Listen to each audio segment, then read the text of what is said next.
Hello friends good morning happy new year नतुन बছৰ শুভেচ্ছা যাচিলো সকলোকে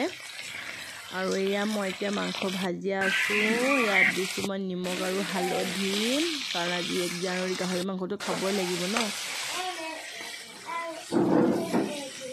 আৰু মাংস ভাজি আছো মই আৰু ইয়াত দিলো মই আলু বিলাহী ওলকবি কাৰণ মই মাজে স্কিপ কৰি আছো কাৰণ ভিডিঅ বহুত দীঘল হ'ব নহলে আৰু ইয়াতে দিলো মছলা সব দিলো জিৰা মছলা হেবু দি দিলো আৰু লগতে মোৰ ভাজি হৈ গল গাহৰি কেনেকৈ তেল ওলাইছে আৰু ইয়াত মই দিমিটা লাই পাত আৰু লগতে বাবু সবজি বনোৱা চাবলৈ আহিছে আৰু লাই পাত পানী হুকালে ভাজি হৈ গল ইয়াত মই এটা দিম পানী আৰু মই জোল বনাম ইয়াত মই দিলো পানী এটা পানী গৰম হৈ গল উতলিছে সবজি মোৰ ৰেডি হৈ গল ইয়াত দিম মই এটা ধনিয়া পাত আজিলৈ ইমানে bye bye happy new year.